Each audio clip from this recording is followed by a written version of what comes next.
Recently, we've been having a resurgence in games that are built around and hyper-focused on a central mechanic. Take Balatro, for example, with its focus on poker and expanding or riffing on the rule set of that game to create something incredibly compelling. Or Cocoon, with its focus on moving between worlds within worlds and extrapolating this concept into something that can tell a story. Another one of these games is Jusant, a game built around the core mechanic of climbing and using that mechanical hook to drive the game's experience. I'm gonna be honest, I had a hard time writing about this one, because when I look back on Jusant, fun wasn't among the things I felt when playing it. Stranger still is that I finished it anyway, and for some reason, months after doing so, it remained stuck in my head. Well, after a good deal of exploration, self-reflection, user research, and a lot of reading on human psychology, I think I've landed on an answer why. So, without further ado, welcome. I'm Topractosin, and today on UX and Games, we'll explore how Jusant uses curiosity, discovery, solitude, and a little bit of hope in order to compel us as users to see our journey through to the end.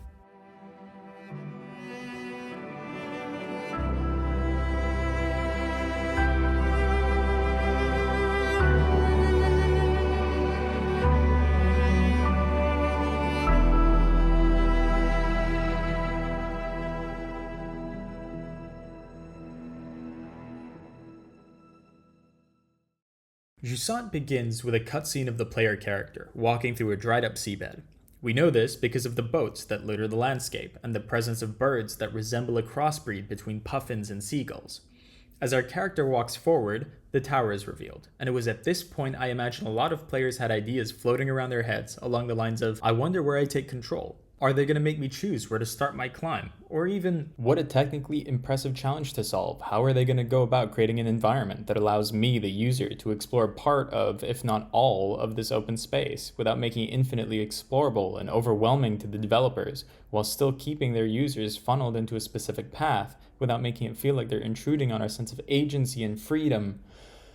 You see what I'm trying to say here? An intro is the foundation that the rest of a user's experience is built upon, which means a good intro is paramount to keeping your users engaged long enough to enjoy everything your game has to offer, because it sets expectations. When you think of some of the greatest games of all time, Zelda Breath of the Wild, BioShock, The Last of Us, Uncharted, Half-Life, Metal Gear, Resident Evil 4, they all have an emotionally satisfying, compelling, memorable introduction. Introductions that you can describe as heartrending, sure, infuriating, maybe, overwhelming, perhaps, but not likely as disappointing, which is exactly what we're met with when the first time we begin controlling the player character is at the top of a set of stairs in a location that doesn't offer much to drive our interest. The reason for this is that in user experience, there's this thing we call expectation bias. This is a phenomenon in which people's expectations about the outcome of an event or experiment can influence the results of that event or experiment. In Jusant's case, the user is presented information where the player character is traveling through this environment and correctly concludes that this is their character. By proxy then, the user expects to control them in this environment. The problem at this point is that our player, before the game has even started, has been encouraged to let their imagination run wild, and then told, but actually no, which triggers a sense of disappointment and loss aversion. Another cognitive bias where we perceive the psychological pain of losing something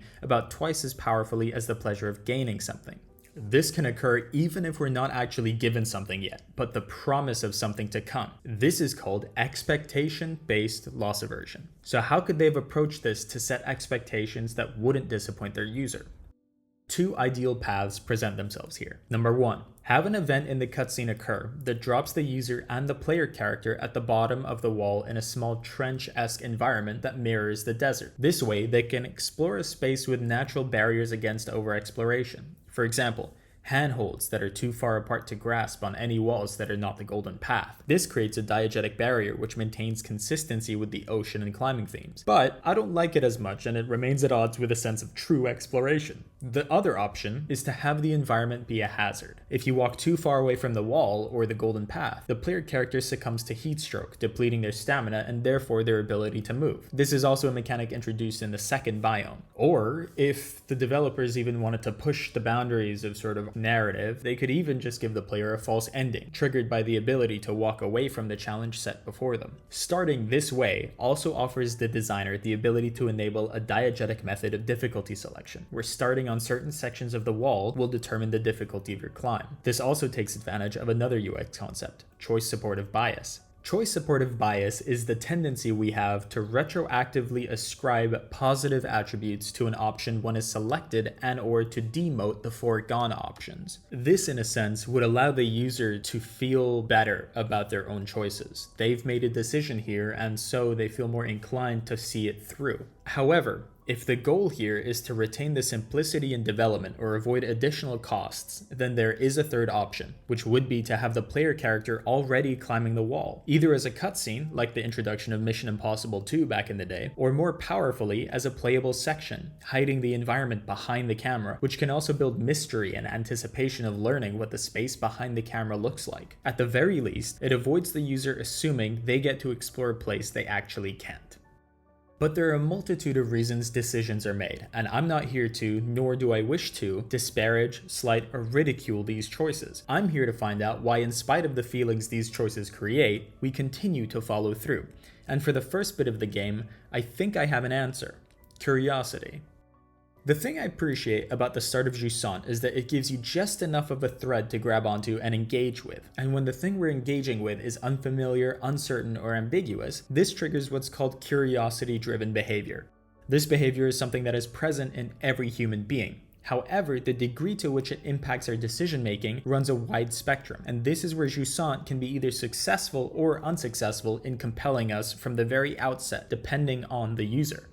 Curiosity seems to be driven for the most part by our confidence in our own knowledge, and research tells us that being met with information that challenges our worldview is more likely to stimulate further curiosity and a desire to explore. Because of this, an image that almost any user will latch onto is that of a world out of sync with our worldview, namely, boats don't belong in the desert, and curiosity drives users to want to understand why this contradiction exists. So with this in mind, let's look back at Jusant and see what we're fighting against. Number 1, an introduction that disappoints the user off the bat. Number 2, mechanics that aren't particularly challenging. It's a very easy game to play and gives the user more than they need to proceed through its world. And number 3, while the traversal is easy, the correct path forward is unclear for most of the game, which isn't helped by the vagueness of the companion navigation, so it really demands effort from the user to go in the right direction.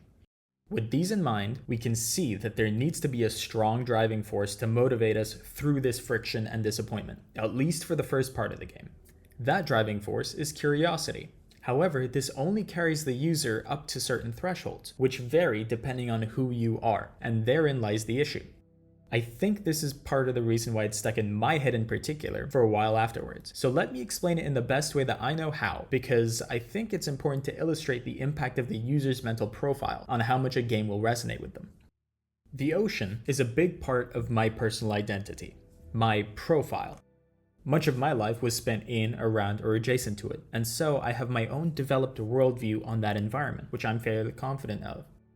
When Jusant's world is inconsistent with that, it makes me as an individual want to learn more about why it came to be this way, because of my experience with situations that are similar to the game world. But not everyone is like me or holds the same worldview, and not everyone is like you, the user. So not everyone is going to share the same user profile that makes them feel as compelled to follow through as you or I would. And honestly, I kind of love Jusant for that. The fact that we still get games intended for a very specific kind of person is a fantastic thing. It's human-oriented design, and it's rare to find in today's industry. As an aside, writing this now, I'm reminded of Sebastian from Second Wind, more commonly known as Frost. I remember a cold take he made called The 2 Types of Games I Find Hardest to Recommend. In it, he discusses a game called Venba, in a way which I think echoes this sentiment. So if you'd like an example of how this makes a user feel, you should watch that video. Plus, the man's got a voice like butter, and it's wild that we're the same age, so purely on that merit alone, I think it's worth your time. But I digress. In the end, since maybe you are that kind of person, you have a worldview or user profile that is challenged by the world of Jusant. This stimulates curiosity in you, and thus enables you to get past the first filter, which may deter a handful of people that just aren't interested in the subject matter because their profile doesn't match. This initial curiosity, however, is unlikely to carry you through to the end. There's still at least 3/4 of a game to go, and by its very nature, curiosity fades as you learn more about the world and synchronize your worldview with the reality of this situation.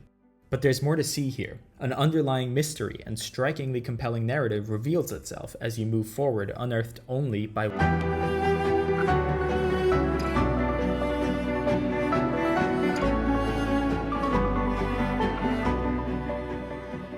Jusant, through its unique world, brings to the table one of its most compelling offerings just as your interest begins to fall off. It encourages us to uncover bits of history through our own agency. And here's how.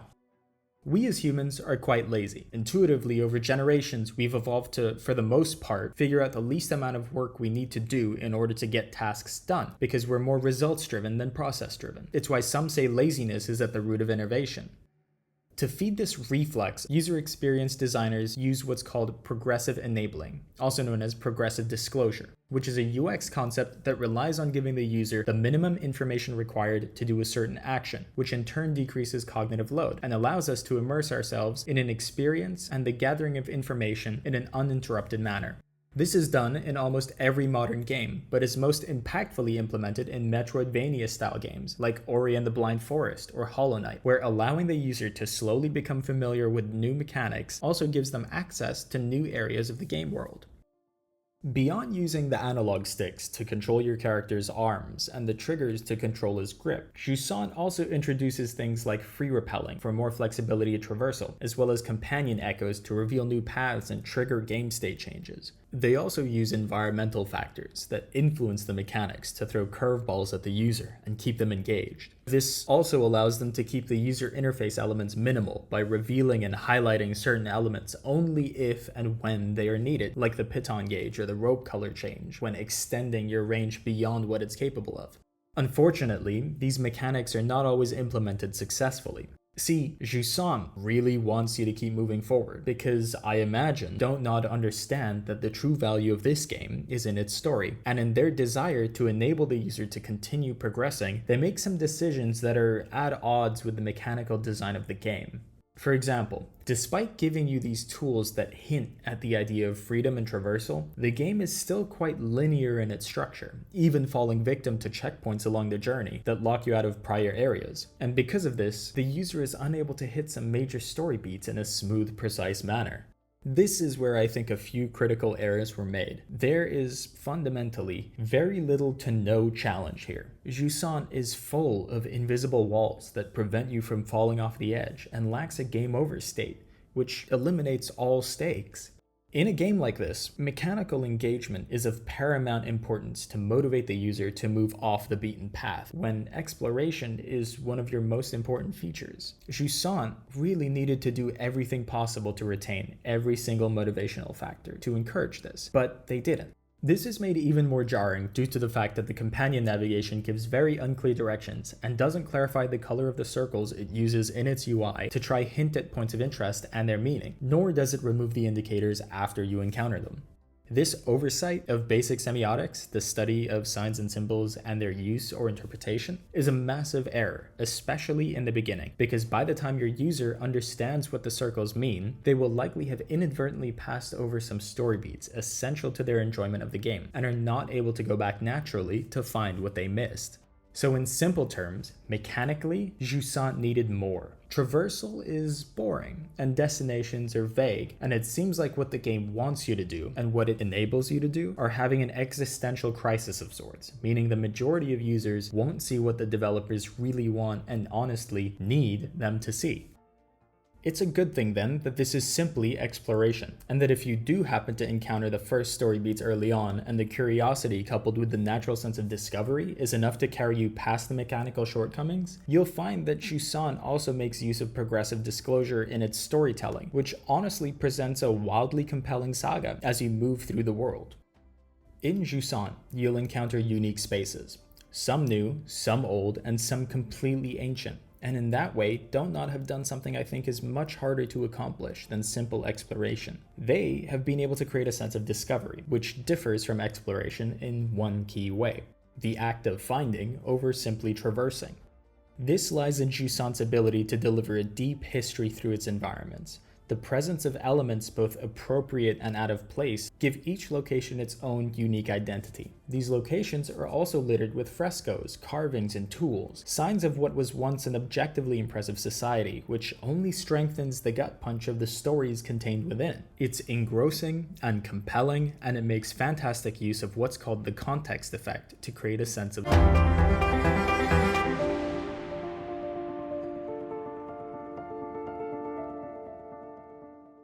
So the context effect, what is it? In short, it states that people don't engage with things in isolation, but rather within the context of their environment and circumstances, and is deeply rooted in human psychology and cognitive processes. As a result, it has a significant impact on user behavior, shaping individual perceptions and interactions. Here, it's used to create this powerful sense of solitude and loneliness through fantastic use of auditory UX. The music compels us with an incredible degree of success to immerse ourselves in this world, while the ambience keeps us grounded and aware of just how empty this space truly is. This allows us as users to fully internalize the stories we uncover of sacrifice, regret, fear, disappointment, and loss that are in no short supply. Little peeks behind the curtain into what life was like when it was all still present and as it began to fade away. Written by previous inhabitants, these letters provide little vignettes into their lives. But the most prominent of these, at least in our eyes, is Bianca, a woman who seemingly followed the same path you now take generations later, and who sees the world around you in a way that only a person who truly understands it can, describing the passage of time in terms reserved for pitch and fractions. Bianca's story will be seen as the main through line of Jusant because her letters are so reflective of the journey you as a user are going through and parallels your own thought processes. The uncertainty of what's to come, but the inherent curiosity and pushing forward to meet it. The sense of discovery as she leaves home and meets more people living in very different ways. And last but not least, the sense of isolation in detaching from those that she built her life around. This is where Jusant really begins to drive us as users, and while it's too bad that it hasn't been placed more front and center to ensure every player encounters these letters, what's absolutely heartbreaking is that these letters are exclusively limited to text. Now I understand that they wanted to create a sense of isolation and solitude, but I simply refuse to believe that a developer which exhibits this level of auditory expertise and possesses this much experience with storytelling and voice acting couldn't find a way to allow their users to continue exploring these environments while also offering them the ability to listen to these letters without breaking the sense of isolation they were trying to achieve, especially when the very act of having to read requires the user to detach from this compelling atmosphere regardless. But I'd like to give them the benefit of the doubt. Maybe it's not a capability thing. Maybe it's an artistic choice out of fear that some users will skip over a key story moment they wish to ensure their users encounter and try to force them into it regardless. If that's the case, then we have a much bigger issue on our hands, because now this is a UX decision that alarmingly few developers have figured out how, or outright refuse to, address. Let me be clear. The issue with this kind of design and what must be avoided at all costs is that it immediately triggers what's called psychological reactance, a motivational state characterized by distress, anxiety, resistance, and the desire to restore certain freedoms in response to a perceived threat to or loss of a behavioral freedom. We as humans really don't like being told what to do and will try everything we can to regain our agency in any way we can, even if that means quitting the game. It's why reverse psychology works and why every UX designer out there needs to know you cannot force your user to do anything they do not want to. You can only influence or guide them, and if you do it right, that can be enough. Now, with that being said, if you as an individual are able to ignore this and being forced to read letters isn't something that you feel violates your agency, there's an incredibly compelling feeling of solitude, both in Bianca's journey and the stories of those around her, that give way to something amazing. Something that I truly think, among countless games out there, is Jusant's greatest accomplishment. Its ability to create a sense of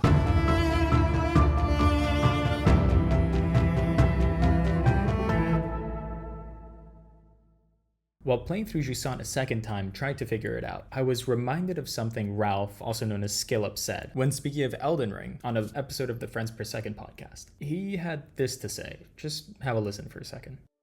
Man, it just feels so good to sink into that. Yeah. Do you know what I mean? Like that lonely, sad, broken world. And you're just like, it's just you. There's no one else. It's just you.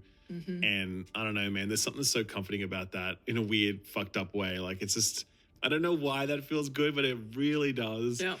This idea tends to ring true for many people for a few reasons, whether it be catharsis, relatability, nostalgia, or some other deeper meaning. Here, though, in Jusant, it's hope. Solitude, loneliness, fear, and loss give way to hope, and in a lot of ways, empathy. Throughout Jusant, the game maintains very clear parallels with our world. Themes of climate change, stories that exemplify our adverse effect as humans on the world around us, and signs of the future that await us is something that's incredibly difficult to deliver without being preachy. Jusant puts front and center the world as we know it, and how we will and have already lost many things that matter to us. How it will never be the same again, and most importantly, how we've irreparably lost a part of our history. It also, however, shows us that it doesn't have to continue that way. With its focus on creating curiosity in the user, Jusant demands care, a desire to actually sacrifice for the sake of learning, and to look outward for things we might not have been exposed to yet. With its focus on traversal and discovery, Jusant demands intentionality, conviction, direction, and really some form of mental fortitude to follow through. With its focus on solitude, Jusant encourages us to pay attention to the world around us, to look closely for signs that might tell us more about the world, or listen for the details that might give us an indication of what's happening around us, and what we may lose if we don't. Within all of these, Jusant strives to create in us a sense of hope. Hope of survival, hope of belonging, and hope of becoming what we need to so we can be better than those that came before. Because while we may not have a conclusive answer for what happens next, as long as we move forward with a clear understanding of where we came from, we can be confident that it's sure as shit gonna be better than this.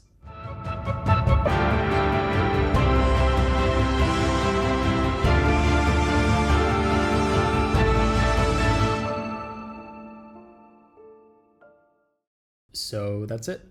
That's the Jusant experience. There are more than a few user experience rules that don't nod seem to have broken, and while I don't think it's fun in the typical sense that will appeal to everyone, or at least not fun enough to last the full duration of the game, I do think it's a compelling offering that a particular type of user will be able to take something away from, and a good example of how breaking a handful of UX rules can still lead to a compelling journey. In the end, I can conclusively say that if you're the right kind of person, I do think this is the kind of thing that could stick in your head for a while after. But that's it from me. Thank you for watching. To wrap up, I'd just like to take a little bit to thank in particular Remy Dahi from Kid Katana Records for their permission, professionalism, and promptness in getting back to me when I asked if I could use the soundtrack you've been hearing throughout this video, and honestly, one of the most compelling elements of the game as a whole. I've dropped a link to the OST's page, and as always, I encourage supporting independent creatives whenever you can. So if you have a second, you should absolutely have a listen. But with that said, if this video taught you a little more about what makes your favorite game so compelling, drop a like. If it didn't, let me know what you'd like to see done differently, and of course, leave your thoughts in the comments below so we can have a chat, or at the least, build some engagement and get more eyeballs on these videos. I will see you guys again very soon, and until next time, take care.